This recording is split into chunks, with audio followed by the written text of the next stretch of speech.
નમસ્કાર દર્શક મિત્રો, આપનું સ્વાગત છે પ્રજાપંખ ન્યૂઝમાં। હું છું તમારી સાથે નવા સમાચાર સાથે।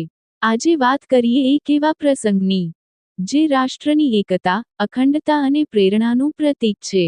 હા દર્શકો, આજે 31મી ઓક્ટોબર લોખંડી પુરુષ સરદાર વલ્લભભાઈ પટેલની 150મી જન્મજયંતિ નિમિત્તે સંપૂર્ણ દેશમાં ઉજવાયો રાષ્ટ્રીય એકતા દિવસ।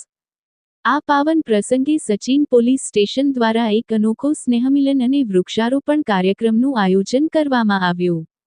આ કાર્યક્રમનું મુખ્ય માર્ગદર્શન માનનીય ડીસીપી શ્રી રાજેશ પરમાર સાહેબના માર્ગદર્શન હેઠળ થયું, જ્યારે મુખ્ય મહેમાન તરીકે પીઆઈ શ્રી કે એ ચૌહાણ અને અતિથિ તરીકે પીએસઆઈ શ્રી સહદેવ રત્નુ સાહેબ ઉપસ્થિત રહ્યા। કાર્યક્રમ શ્રી જગન્નાથ મંદિર, કનકપુર ખાતે બપોરે 12 વાગે આયોજિત થયો હતો। કાર્યક્રમ દરમિયાન વરિષ્ઠ નાગરિકો સાથે સ્નેહમિલન, ચર્ચા વિચારણા અને કાયદાકીય માર્ગદર્શન સત્ર યોજાયું, જ્યાં પોલીસ અધિકારીઓએ વરિષ્ઠ નાગરિકોને સુરક્ષા, સામાજિક સહકાર અને નાગરિક હિતના વિવિધ મુદ્દાઓ પર માર્ગદર્શન આપ્યું। આ પ્રસંગે ઉપસ્થિત મહેમાનો અને નાગરિકોએ વૃક્ષારોપણ કરી પર્યાવરણ સંરક્ષણનો સંદેશ આપ્યો।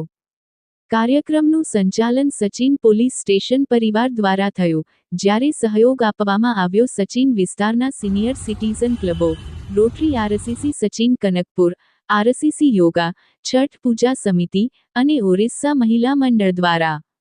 પ્રસંગને અનુરૂપ મુખ્ય મહેમાન શ્રી પીઆઈ શ્રી કે એ ચૌહાણે પોતાના ઉદ્બોધનમાં કહ્યું કે, ચાલો આપણે સૌ મળી સરદાર સાહેબના અખંડ ભારતના સપના અને સેવા ભાવનાને વંદન કરીએ।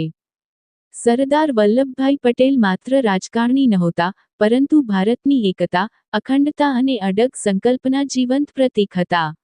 એમની પ્રેરણાથી આજનું ભારત મજબૂત અને અવિભાજ્ય બની શક્યું છે।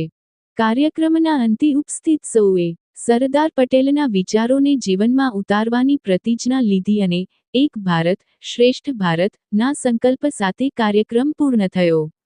સચિન પોલીસ સ્ટેશન દ્વારા યોજાયેલી આ પહેલ માત્ર એક કાર્યક્રમ ન હતો પણ એક પ્રેરણા, એકતા, સમરસતા અને રાષ્ટ્રનિષ્ઠાના સંદેશની ઝલક હતી। કાર્યક્રમની શોભા વધારવા ઓરિસ્સા સમાજના ગોપી લેંકા, સિનિયર સિટીઝન પ્રમુખ બહાદુરસિંહ સોલંકી, આરસીસી પ્રમુખ ધનસુખભાઈ પટેલ, આરસીસી ચેરમેન પ્રકાશ ભાવસાર, પીપીઆરસીસી પવન જૈન, પીપીઆરસીસી લાજપોર શ્યામ શર્મા તથા અન્ય પદાધિકારીઓ ઉપસ્થિત રહ્યા હતા। પ્રજાપંખ ન્યૂઝ માટે આજે બસ આટલું જ। સચિન પોલીસ સ્ટેશનથી એકતા માટે એક પગલું, સરદાર સાહેબને વંદન સાથે। જય હિન્દ।